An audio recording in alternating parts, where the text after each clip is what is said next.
Welcome to the Business Spotlight. I'm joined today by Jeff Halstead. He is the CEO right now of Evertel Technologies. Jeff, thank you for your time. We know time is very, very valuable and precious. So number one, thank you for taking the time to be on this episode of the Business Spotlight. I will tell you a little bit about the Business Spotlight. Is for us to give back to the community and local community leaders, local business owners that are thriving in the economy that we're living in today. As a business coach with Action Coach, this is our 30th year, so this is our way to give back. So Jeff, thank you. And can you tell us a little bit about yourself and your business journey? You bet. Thank you, Edgar, for the invite. I appreciate the ability to have this conversation. And most of all, thank you for your service to this amazing country. Yes. So my background is law enforcement. I started in Phoenix PD in 1988. I worked in Phoenix PD in Arizona for over 20 years. I retired December of 2008 as a commander over Homeland Security. I ran the state's fusion center, a lot of high profile investigation type services, but I had a great career because I almost did every job you could do on the police department at 4 different ranks. So I thoroughly enjoyed it. And then I was chief of police in Fort Worth, Texas. Now it's the 13th largest city in the US. Thoroughly enjoyed that job. I felt that it was a calling to go to a new level. And in those 6 years, faced massive challenges, global headlines, protests, all the things that come with a big city police department that's advancing both in tech and the way that they serve their community. Retired in 2015, moved to Las Vegas, and I was a law enforcement consultant. But in the back of my mind, I was frustrated. No one was building technology so that all of public safety can immediately share critical intelligence from a missing person to an active shooter to a terrorism threat. Right. And I didn't know anything about tech. So I actually met a business owner here in Las Vegas as another person, an angel investor. They built it, they funded it. And about 18 months later, we had a full encrypted beta communications platform just for public safety. And now, today, we're in 26 states, roughly about 23,000 users. But this can be shared in every area of public safety. So it's been quite the journey. That's amazing. The technology, the way it evolves nowadays is something that is critical. I know when I was back in the Marine Corps, it's something we heavily relied on, is technology and the intel to know where to be, how to be safe, and how to protect whatever we were guarding or protecting. So I can see how that is critical in our community. Yeah, it was in my career, your primary way of sharing some extremely sensitive intelligence with either texting or emailing. That's just not good enough today. Yeah. However, a lot of people go to consumer apps in public safety, especially law enforcement. Consumer apps like Signal, WhatsApp, and GroupMe. That's illegal to share criminal justice information security or CJIS information.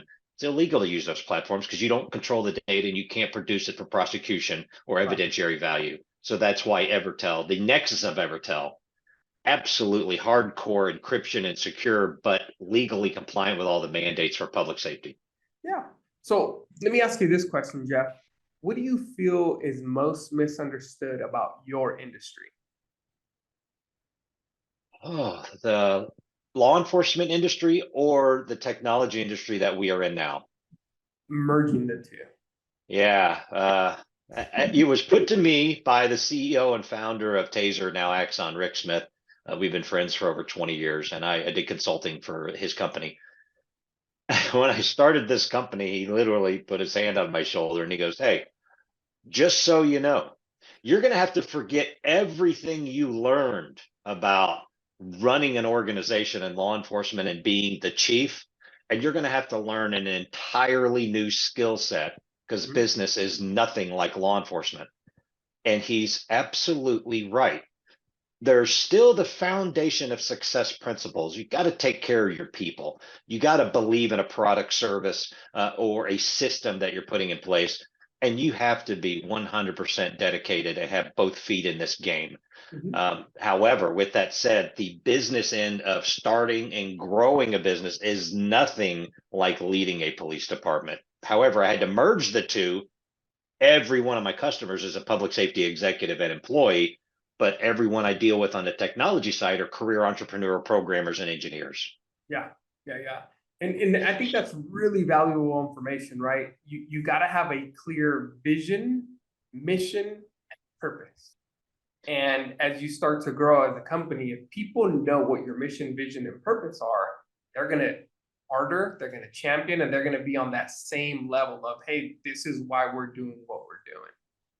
And you know, one thing I greatly respect about many successful business leaders, in fact, everyone who is an entrepreneur and has grown a business, their ability to change, pivot, and grow is instant. In law enforcement, we despise change. We want things to be the way we were trained to do it. So that's a challenge. I mean, literally, we will change in about 5 minutes what we're doing as a business. In law enforcement, it will be about 5 months. So that's a distinctive difference. Oh, one person I understand is the military, right? I know you do. Tradition. So I definitely get that. Jeff, so part of the business spotlight is to educate, inspire people who are thinking about pursuing entrepreneurship, right? So with that being said, what's been the biggest learning curve for you since you started the business? Starting, running, and growing a business requires so much time. I work way more hours than I did as chief of police with over 2,100 employees in a crime fighting mission 24/7, 365. And it is very, very expensive, especially in our technology realm. Programmers, engineers, and tech specialists, especially encryption specialists, their market demands for salary are so much. You're just going to have not a solid financial plan, but a massive amount of financial backing. Otherwise, your business is not going to last with people probably just a few months because your budget will get eaten up extremely quickly. Yeah. I think that's, I mean, I couldn't have said it by myself, right? It's having a business plan, having, hey, here's what we're going to do over the next day. This is where funds are going to be allocated, having projections and being very detailed. Because I think that's where we coach a lot of business owners, and we found like, hey, what's your 90-day plan look like? And they kind of like look to the left, look to the right, and like, 90-day plan, what do you mean by that? And it's like, look, I have this really good idea. I know I can fund it, or hey, we have enough money to keep us alive for this long. Okay, what's after that? Right? Yeah. I tell you, I didn't know this until I got scarred up a little bit. Sometimes it's just not your time. Your amazing idea, you could be way too early in the market and you are going to go broke very, very quick. And then sometimes you're too late to the market and it's already been dominated by huge industry and big business corporation style operations. You cannot compete with them. So that timing, I can't tell you how critical that is to have someone like you, an expert in this, to assess their business plan and find out, am I too late to get in here or am I way too early? You'll find the giant successors, their critical timing was almost within days of being exactly what they needed to do. Right. Yeah. I think having like a advisory board, having those mentors that have been through it, right? And even to leading, having a coach, you're going to have people that are going to hold you accountable, walk you through a journey, and make sure that, hey, look, we've made these mistakes.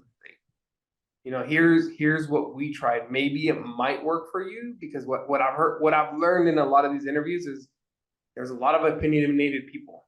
There's a lot of advice you have to learn how to sift through, right? And it's the ones that have made it that it's like, okay, what did they do when they were in my situation? How does that apply to my business?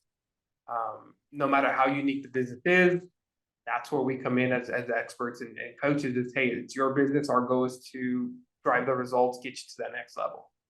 Yeah, and that's a great statement you made. I can't tell you how many outsiders tried to give me advice before I found my partners. And I would always like, you know, did you do that? Is what I would ask. And they're like, oh yeah, but I didn't ask, were you successful in doing that? Mm. Because anyone can do it, but were you successful in doing it? Because if you failed miserably in your 90-day plan for business X trying to help me as a mentor, then how in the world can I value my time and listening? But Yeah. and I wasted a lot of time doing that. Yeah. And time is probably one of the most precious things we can ever get back.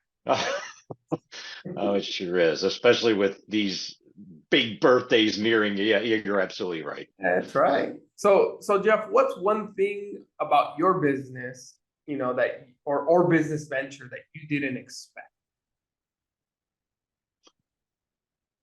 Pandemic would probably be uh, the biggest. I didn't. I kind of suspected it was going to have a pretty significant impact on a lot of business operations, but the level at which the state and nations and communities made massive adjustment. I mean, we literally went dark in this state for like 3 months, yet our customers still needed product, service, training, support. And that was probably the biggest thing that we didn't see coming. It actually helped us looking back. It was definitely a struggle, but it did help us because we had a little bit of a peak of demand, Mhm. because on our network they can share a lot of these very sensitive COVID protocols and issuance of safety equipment and gear and hand sanitizer, all this other stuff. So that changed dramatically across the entire public safety spectrum. And then how are you handling prisoners, taking them to jail and cleaning your car? They could use our platform to communicate that instantly to every single person that's working and keep that information secure. So we did see some business growth out of it, but Yeah. our entire network changed. We went 100% remote, and it's been that way ever since. And we are still functioning very, very efficiently that way. Yeah, and that's very important in business, right? Is learning how to leverage your network. How do you get the message across? Like, hey, are you facing the same challenge now that COVID shifted the way things are gonna, happen? And some people didn't survive, right? Some businesses did not survive during COVID. So now that we're getting out of COVID, Jeff, along this journey for business, what have you personally learned about yourself? I've learned that relationships are absolutely critical, especially in our business and who we serve. And I need to explain what I mean by that. When we went, everybody goes Zoom and Teams and all the other virtual meetings. A lot of public safety executives, they want to be with you, have lunch with you, build a relationship with you before they trust you to make a significant change in their organization relative to communications. Right. So when we were locked down in COVID and nobody traveling anywhere, it was painful. But what I've learned about myself was I'm a lot more patient than I give myself credit for. Mm. But running your own business and having, trusted partners that let you have some flexibility, you have to have time for yourself and your family. I've been Mhm. married 36 years, and my wife will ground me and say, "You're out of your office. We are going shopping." And I need to understand I have to have balance. Otherwise, I will work 20 hours a day, 7 days a week, because our mission's that critical. So I Yeah. think I learned I'm more patient than I really thought I was. I got to maintain balance so I'm a good man, a good husband, and a good father. That I love that. I think that's such great information for someone running a company is the work-life balance, especially as the owner and CEO of the company, is critically important, not only for maintaining the relationship at home, but for your own personal mental health. You've got to find time to stay active, work out, and that helps you keep the brain running and functioning, right? If we work 20 hours a day, that's a massive problem. It One, is. yeah. One of the biggest things I've always heard, especially as a coach, right? When I'm trying to help somebody, it's like, hey, I'm extremely busy. I don't have time to take a meeting. So my question to them is is that a common problem? Because if it is, that's a major problem. And it's one, they will not have longevity in that role. It's just No, not going to happen. they'll burn out pretty quick, you know. Yeah, they will. They will. We want to create long-term success, right? There's a reason why people created a business, why they got into business, right? That you found the gap between what you were passionate about and something that you knew needed a change in the law enforcement industry, right? In across the sector. So I truly, admire that you found where you knew that needed to be change in technology and the way law enforcement is, because like the military, we don't like change. What's funny is, and we joke about this, in law enforcement and military is the same. Two things we can't stand. We can't stand change, and we can't stand everything being the same. Mm-hmm. We're counterintuitive so many times in our careers. So yeah, I get that totally. Jeff, what's one thing that makes you feel inspired? That we get to serve those that are protecting our communities greatly. And I was part of that. It's like a brother and sisterhood. But the fact that, and the majority of all of our, in fact, almost 100% of our employees are either former law enforcement, former military, or they have a direct family relative that's still serving today. And that network, compassion, and understanding is critical for our relationship building with every customer, from chief all the way down to brand new police officer. We can connect with them and share with them and trust them. They can with us as well.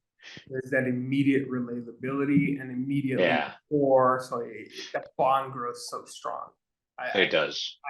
I 100% agree with that and understand where you're coming from by strategically hiring that way. So that's amazing.